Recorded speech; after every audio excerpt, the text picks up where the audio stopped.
Today we are going to talk about that how the T cells are developed in our body, how they are educated in the thymus, and how they are activated by the antigens, right? So we start whole this process, that origin of T cells and education of T cells in the thymus, right? This is all called T cell lymphopoiesis. What is the topic?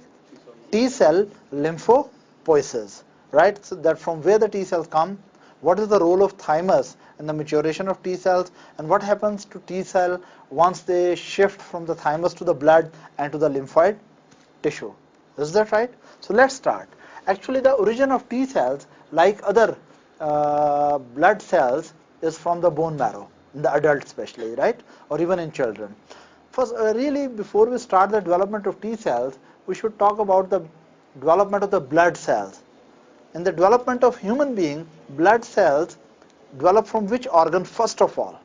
In a developing human being, blood cells develop in which part of the body first of all? In the developing human being, that starts from embryo. Okay, let's talk about first the blood cells, where the hemopoiesis occur, and later on we'll talk about that where exactly. Actually, this is suppose an embryo, and here is your yolk sac. What is it? Yolk sac. The blood forming cells, right? They first of all originate in the yolk sac, right? These are the blood forming cells. So hemopoietic cells first of all originate in the yolk sac. But you know that during the development of an embryo, yolk sac basically disappears. So before the yolk sac disappear, these cells shift to the developing liver. So originally, hemopoietic cells originate in the yolk sac, and from there they migrate to the developing liver. So you can say that these cells from yolk sac go to the liver. So before the birth, liver also plays a very big role in development of blood cells, maybe red blood cells or white blood cells or platelets, right? Then later on, from the liver, these hematopoietic cells also populate the, yes, from the liver, as well as some hematopoiesis goes in spleen also, but eventually, from here it goes to liver and some of it goes to spleen. Then from spleen and liver, the additional function of hematopoiesis is taken by bone marrow house. So in the newborn, most of the hemopoiesis is going on in the bone marrow. Again, let me repeat it. That during the embryological development, first of all, blood forming cells appear in yolk sac. Then these, as fetus is developing, these cells shift from the yolk sac to the liver and spleen. Even some authorities believe that they also shift to the lymph nodes, right? From there, the hematopoiesis function is taken up by the developing bone marrow. At the time of birth, most of the hematopoiesis is going in the bone marrow, right? And now we will concentrate when hematopoiesis is going in bone marrow, where the in which way lymphocytes are being formed, right? So let's concentrate on the bone marrow now in an adult, right? Let's suppose this is a bone marrow house in an adult, right? In the bone marrow house, there are special cells which are concerned with the formation of blood cells, and these cells are called, what are these cells called? Cell number 1 is called pluripotent stem cell. Pluripotent, yes please, stem cell. Now before I really move into lecture, I would like my students to have a clear concept what is stem cell, and then they must have a clear concept what is meant by the pluripotent.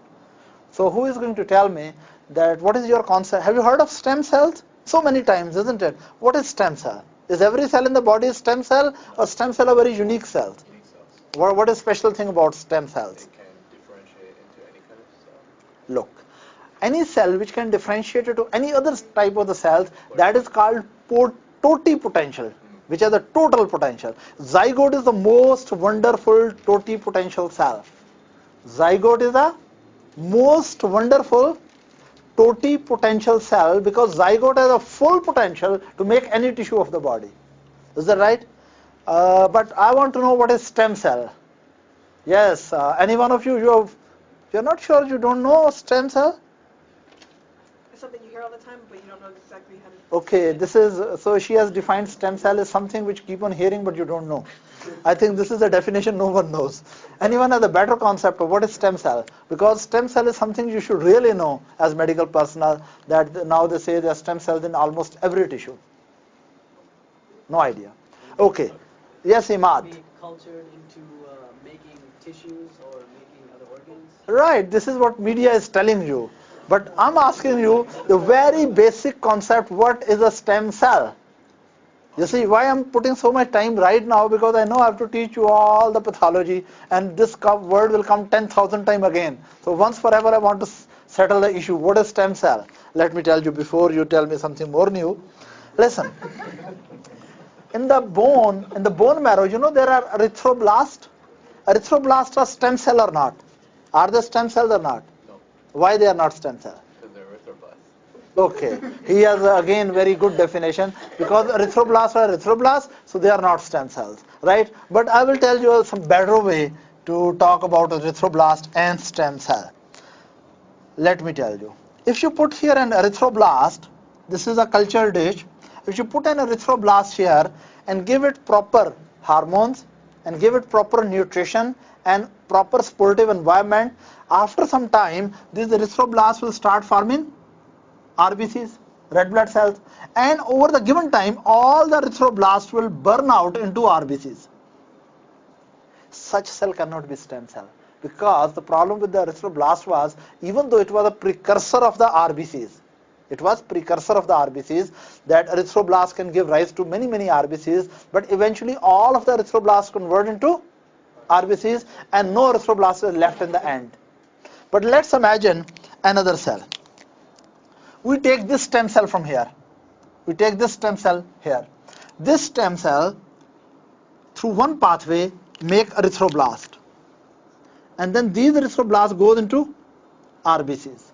If you keep on supporting this culture properly, giving proper nutrition, removing the metabolic waste, actually this stem cell will keep on providing the erythroblast, and erythroblast will keep on making RBCs. The beauty of stem cell will be that every time, look, now this is the point to understand, every time when stem cell will multiply into two, right, one cell will go into differentiation, other will add to the original population.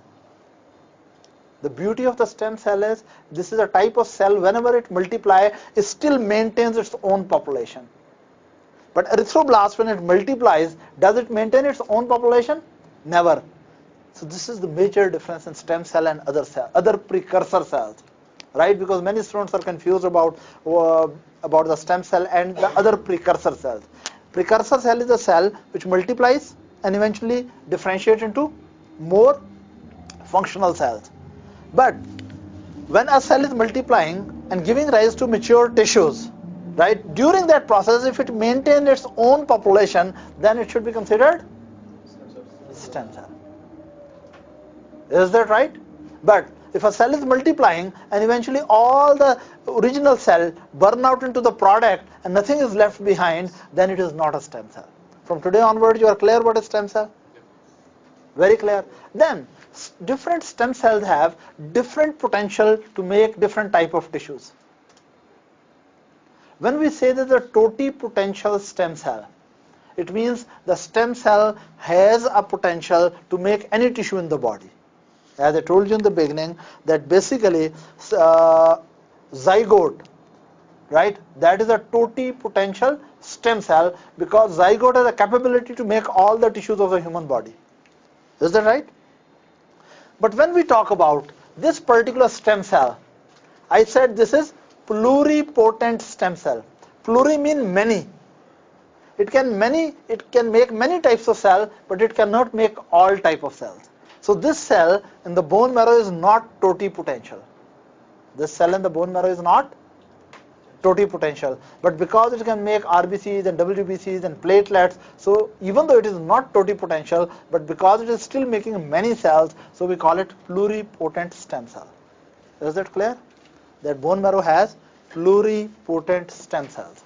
Right? Now, don't forget the original topic. We are going to discuss from where the T cells come. Right? But let's go to the basics. Now, in the bone marrow, there are pluripotent stem cells, and under appropriate condition, they divide into two types of cells. Yeah. What are those cells? What are the two basic types of cells in which pluripotent stem cells in the bone marrow divide? Mr. Essen. GMSCSF. No, don't try to be impressive when you are not. Yes. Yes. Anyone who will tell me, this is a very basic function, you know. If you have studied something about the... Osteocytes. Oh my God. He has said osteocyte. Osteocytes are not the blood cells, my friend. They are bone cells. We are talking about bone marrow. Are you talking about the colony forming units? Okay, I think it's still my turn to talk. Look. There is lymphoid, progenitor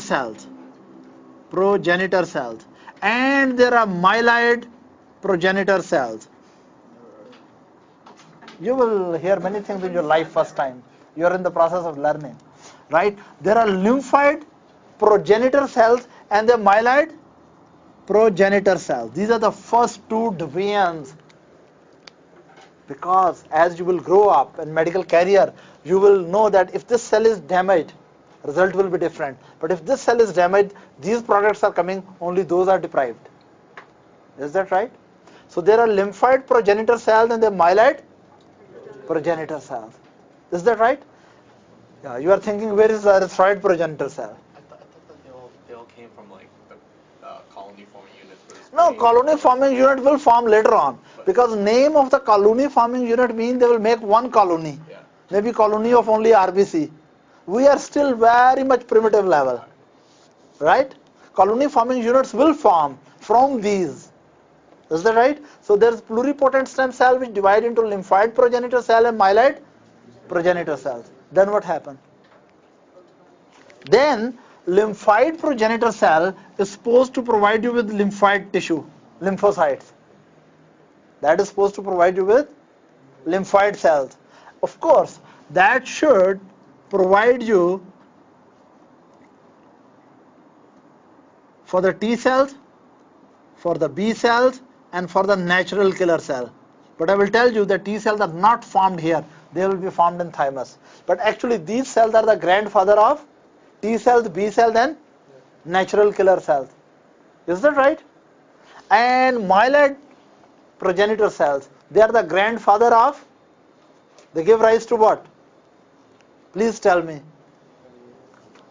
Everything else in the blood, yes.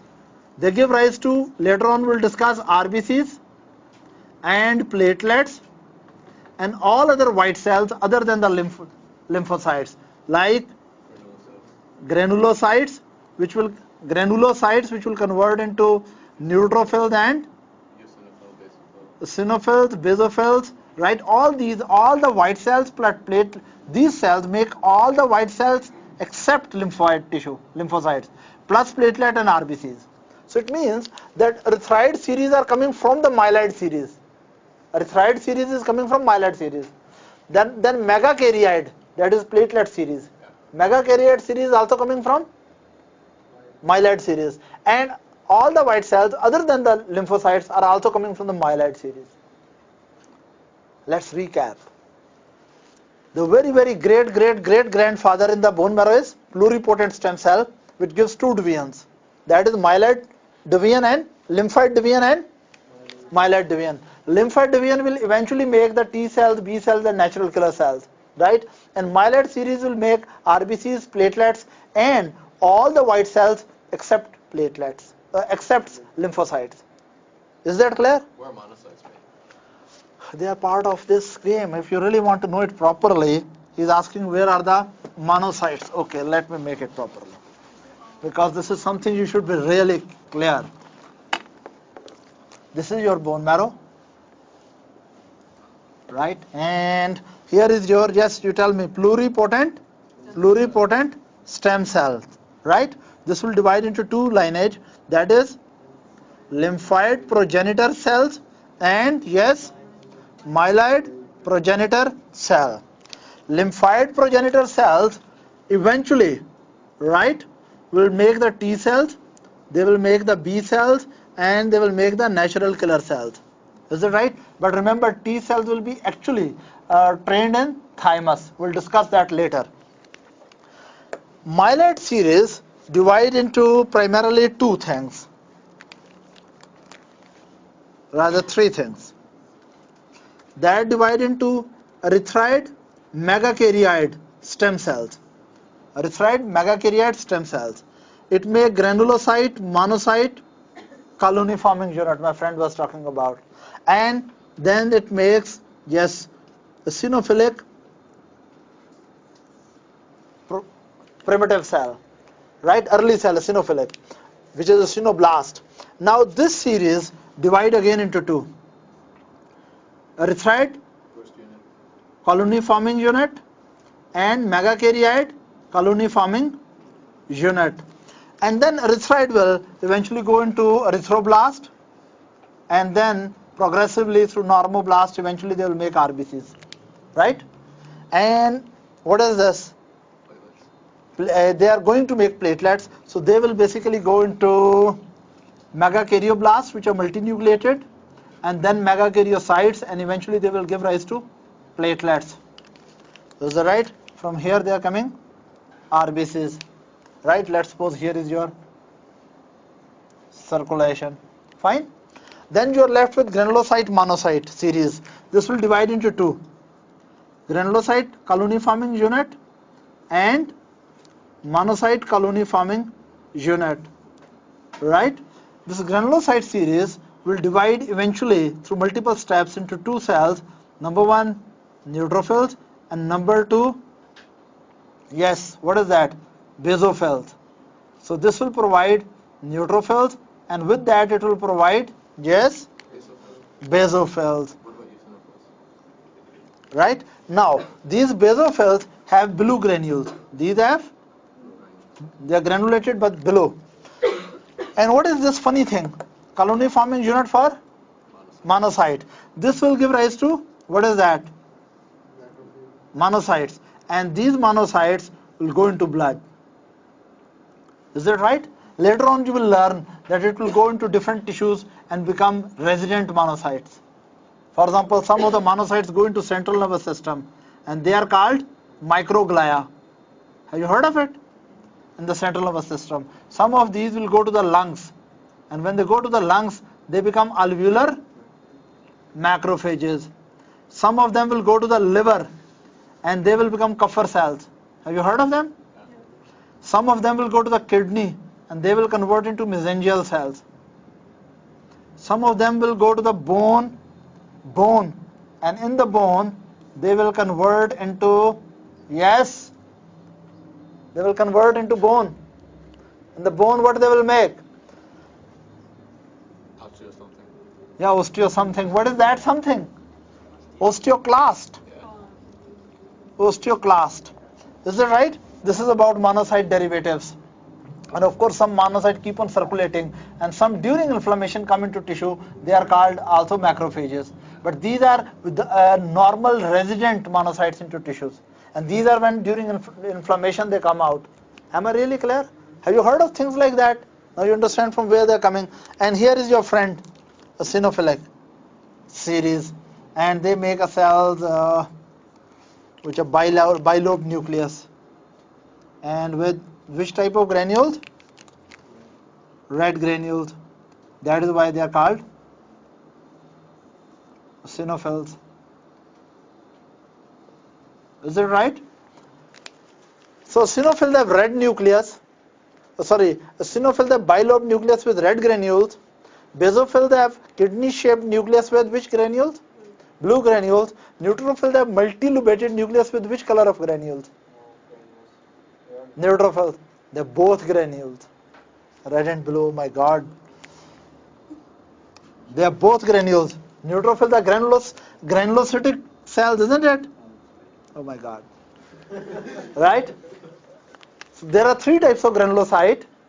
There are neutrophils with both type of granules which stain red as well as blue. That is why they are neutral. Then there are basophils with blue granules. There are eosinophils with red granules. And do the monocytes have granules? Oh my God. He says monocytes do not have granules. Actually, in old time, doctors were not having sensitive technique to stain the granules of monocyte. Is that right? No. Now they have granules. Oh my God. I have to go look here. Write down white blood cells. This is a very sad situation. We divide it into granulocyte.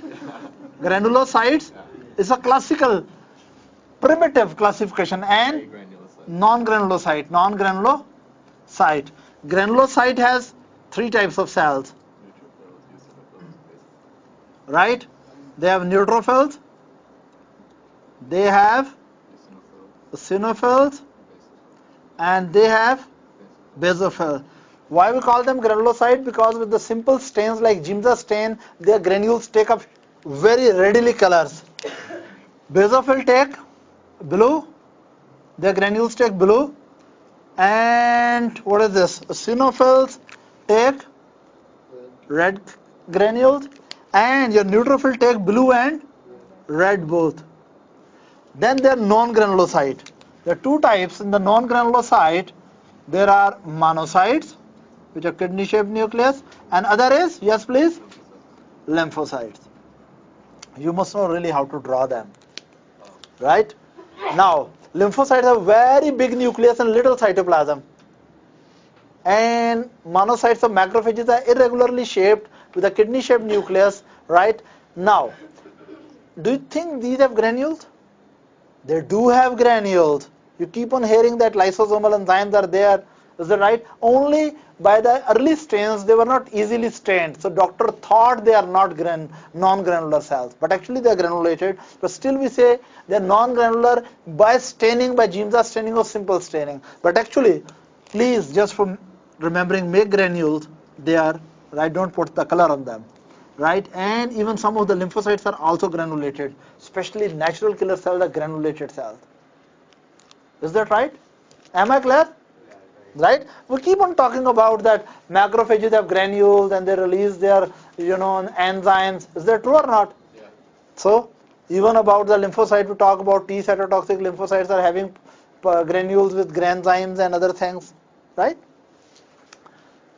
I think we were talking about T cells, isn't it? So, let's go back. In the development of the T cell, now we'll go back and talk to T cells, from where the T cells come and what they are doing there.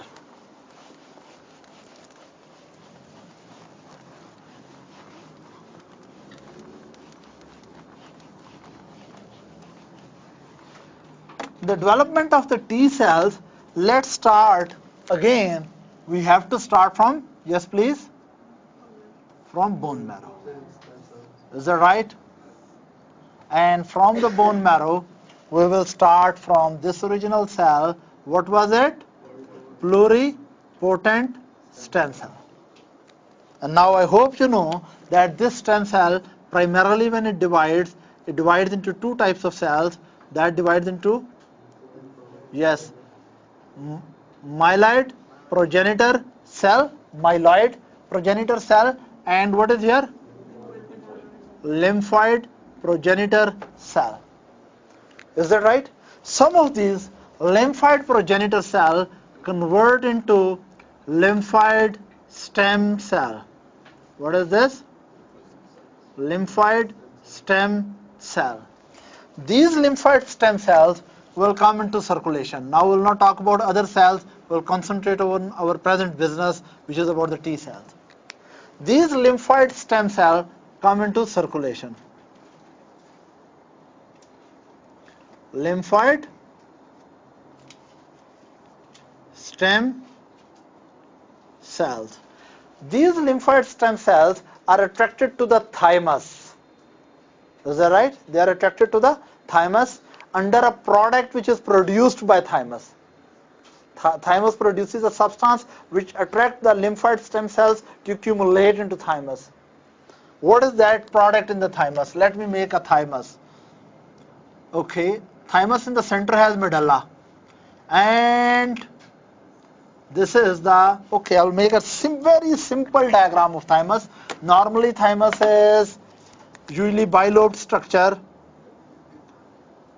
asymmetrical bilobed structure, right? In a newborn, its weight is about 10 to 15 grams, and it progressively enlarges thymus up to 35 grams in and around puberty. And after that, it stops growing and it undergoes involution, shrinks, right? Now, thymus is basically situated retrosternally, behind the sternum in the interior mediastinum. Is that right? You remember that in front of the trachea, what is here? Thyroid gland. If you go down, in front of the trachea, there is thymus. Behind the sternum and in front of the trachea, there is thymus. Is that right? Embryologically, thymus has double origin, right? It develops, a part of thymus develops from endoderm and part of thymus develops from mesoderm. Is that right? So it has a double origin, right? Part of it develops from endoderm, and a part of it develops from mesoderm, right? Now, its endodermal origin is, this is mesodermal origin. Endodermal origin is from which part of the endoderm? From, mostly it develops from third pharyngeal pouch. Let me tell you what really happens. When the head and neck is developing in embryo, right, there are endodermal pouches formed in this area, right? From these pouches, pouch number 3 and pouch number 4, they produce the product which go down. From third pharyngeal pouch and fourth pharyngeal pouch, two important structures are developed. One is thymus, other is parathyroid glands. Right? Let me tell you that this is thyroid gland. On the back of the thyroid gland, just on the back of it, this is thyroid gland here. On the back of thyroid gland, there are 4 parathyroid gland. They produce parathyroid hormone, which control the calcium level in the blood. Is that right? So from third and fourth pharyngeal pouch, there is development of parathyroid glands and there is development of thymus. Now you may be thinking, why I'm talking about parathyroid? Why don't I stick to thymus? There's a reason. Because in some babies, these pouches don't develop well. And those babies have problem with thymus plus parathyroid. So this is a combination which is called DiGeorge syndrome. Have you heard of it? DiGeorge syndrome. And DiGeorge syndrome, what really happens, that third and fourth pharyngeal pouches are not developing well, and person has problem with the thymic development, right? Thymic tissue is less or not developed, and parathyroid gland is not developed. Is that right? So naturally, when thymus is not developed, T-cell are not there. Is that right? And when parathyroid are not developing, parathyroid hormone is not there. So this baby will have double problem. Number one, immunodeficiency, especially cell-mediated immunodeficiency. With that, baby will have low parathyroid hormone, so low level of calcium in the blood, that is called hypocalcemia. So these are the newborn with hypocalcemia and with deficiency of cell-mediated immunity. Due to that reason, because they don't have T cells, they suffer repeatedly viral infection, fungal infections, and some other intracellular bacterial infection. Is that clear? That is why I was stressing that when we talk about the origin of thymus, development of thymus, you must remember that thymus is originating mainly from the third pouch and a little part maybe from the fourth pouch. But equally important point is to remember that from the same pouches, this development of which glands? Parathyroid gland. And this combination of development is tragically illustrated in the disease of Digeorge syndrome, in which baby doesn't have parathyroid gland, at the top it doesn't have thymus, so patient has immunodeficiency, cell mediated immunodeficiency with that hypocalcemia. Is that right? So we were talking about that thymus is bilobed structure, capsulated structure, right, which is present in interior mediastinum, in front of trachea, behind the sternum, right, in this area. In a newborn, its weight is about 10 to 15 grams. It progressively enlarges up to puberty, right? After that, it involutes, right? Maximum weight is about 30 to 40 grams, and then its size shrinks. Is that right? Secondly, that endodermal component will make a special type of cells in thymus, and those cells are called epitheliocytes. Epitheliocytes. Some people call epithelial reticular cells. So epithelial reticular cells or epitheliocytes, which are present in the thymus, they are originating from the endoderm, from third pouch mainly, third pharyngeal pouch. And mesodermal origin is from bone marrow. You know, bone marrow is formed from mesoderm, right? And from the bone marrow, lymphoid stem cells come to the blood, and then these lymphoid stem cells, which are mesodermal origin, they come and populate thymus, right? So these are epithelioid cells, and these are the lymphocytes. So basically, there are two components in the thymus. There are epitheliocytes and there are lymphocytes, right? Developing lymphocytes. Epitheliocytes are of endodermal region and developing lymphocytes from mesodermal region, developing lymphocytes. Is that clear? Now, exactly, thymus has outer areas.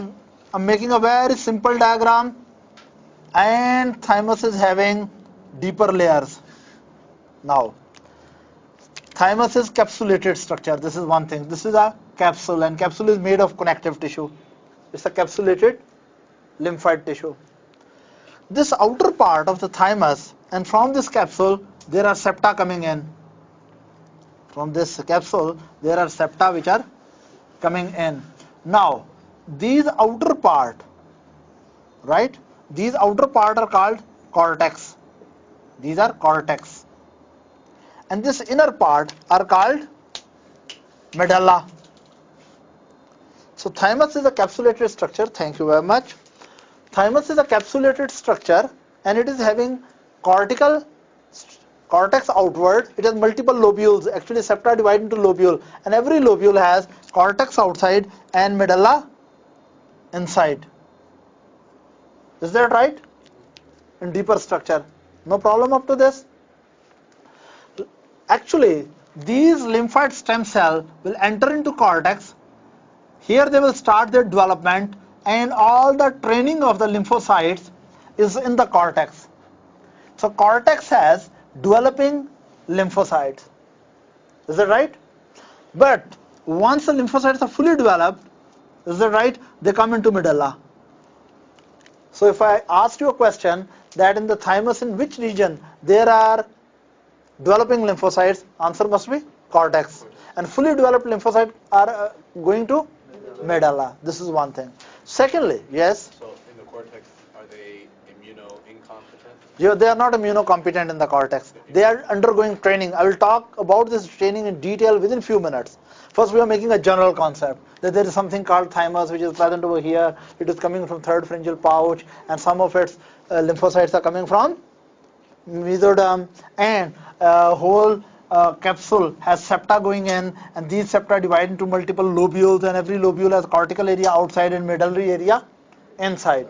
Is that right? Mainly this consists of epithelial cells and also consists of lymphocytes, and in between there are some macrophages as well. Is that right? These are the major component of the thymus. There are epithelial cells, right? Usually these epithelial cells are having long extensions. They are having long cytoplasmic extension, right? These are epithelial cells. So they are epithelial cells as well as lymphocytes. If you really observe well, that these epithelial cells make processes And in these cytoplasmic processes, I will make one epithelial cell. These are its cytoplasmic processes. This is its nucleus. In these epithelial cells, there's special type of filaments here, which are called intermediate filaments or tonofilaments. Right? An epithelial cell, one epithelial cell is connected with the other epithelial cell process through special junctions. In this way, multiple epithelial cells, right? What this epithelial cell plus this epithelial cell, they are making a partition. And in this partition, lot of what are packed? What are these? Lymphocytes. So epithelial cells are long processes, through that they make special pockets. Is that right? Epithelial cell. And in these pockets, what are there? Lymphocytes. These epithelial cells are basically the nursing cell. They nurse the newly coming what? Lymphocytes, and help them in their education and development. Is that right? These epithelial cells basically produce multiple products. One of that is thymotoxin. Thymotoxin. Thymotoxin is responsible to, it is chemotactic for the, thymotoxin is a chemotactic for the lymphoid stem cells. That is why that this attract the lymphoid stem cell from the blood into it. So from the bone marrow to blood, and from the blood to the thymus, this is the travel of the lymphoid stem cells. Is that right? And this is guided by thymotoxin. And later on I will tell you, while lymphocytes are under different stages of development, these cells also produce more product. What are the other products? Other products are, yes, thymopoietin. They also produce serum thymic factor. Okay, let me write it here. First was thymotoxin. Is that right? The major role of thymotoxin was to attract lymphoid stem cell to the thymus. Then these cells also produce other products. For example, they produce thymopoietin. They also produce serum thymic factor. They also produce thymolin. Right? So they are producing multiple type of products like thymolin, and then they also produce thymosin. Thymolin is less produced, but thymosin is produced more. So let's replace that. So there's thymopoietin, there is serum thymic factor, and there's thymosin and some thymolin. All these products help the lymphoid cells to mature. Is that right? We'll talk about that maturity in detail later. But you have to remember that education of thymocytes is occurring in the cortex. And once the thymocytes are fully developed, then they appear into medulla. Is that clear? Moreover, there are some macrophages which are present in the cortex as well as medulla. Another point which you have to remember, that in thymic cortex, lymphocytes are very abundant, so they are very tightly packed. But when you come to the medulla, lymphocytes are loosely packed. That is why, because lymphocytes are having a lot of nucleus and very little cytoplasm, so lymphocytes stain darkly. So because lymphocytes are very tightly packed in the cortices, so cortex is stained darkly. But when you do the staining of the medulla, that is very light and pale. You understand? Why? Because the more lymphocytes in the cortex, the less lymphocytes in the medulla. Any question up to here? There's no question. Then there is one more important thing, that in the medulla we find special type of, what are these?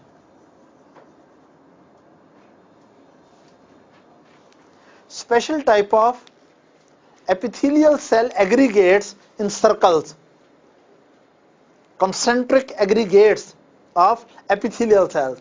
These are called, yes, I don't know, in exam they love to ask it again and again, Hazel's corpuscles.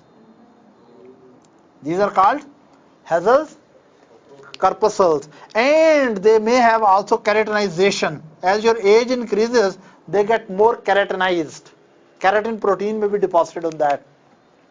So what are the differences between cortex and medulla? The simplest difference, of course, will be cortex is outward and medulla is inward. But you should be wise enough to tell more differences as well. That cortex has more abundant, tightly packed what? Lymphocytes.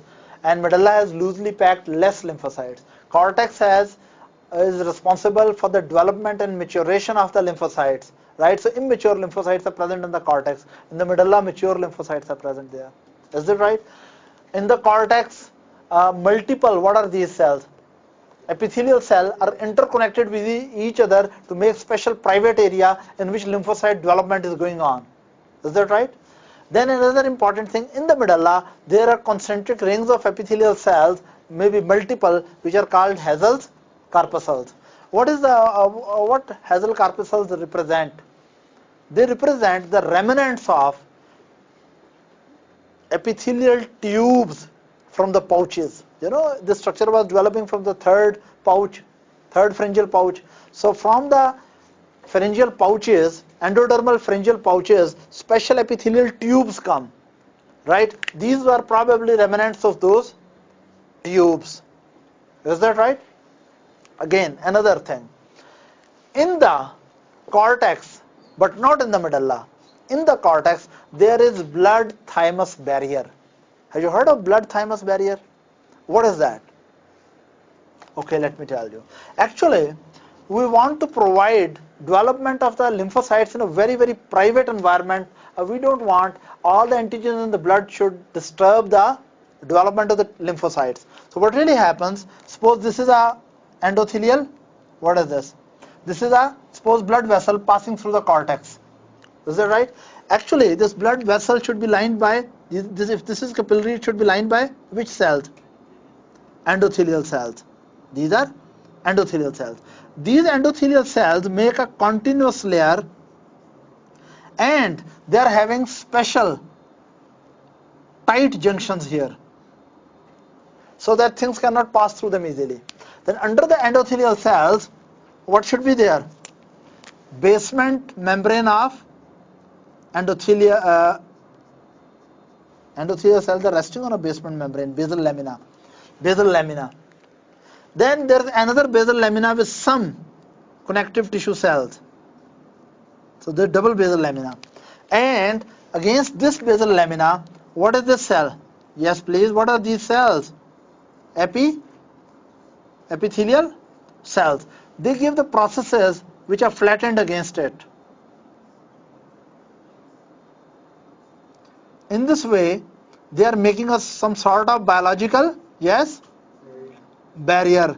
So due to this biological barrier, which consists of endothelial cell layer, basal laminas, and processes of epithelial cell plastered against those basal lamina, all this structure is responsible to prevent the entry of most of antigens into the private environment of thymus, where there is, what is going on?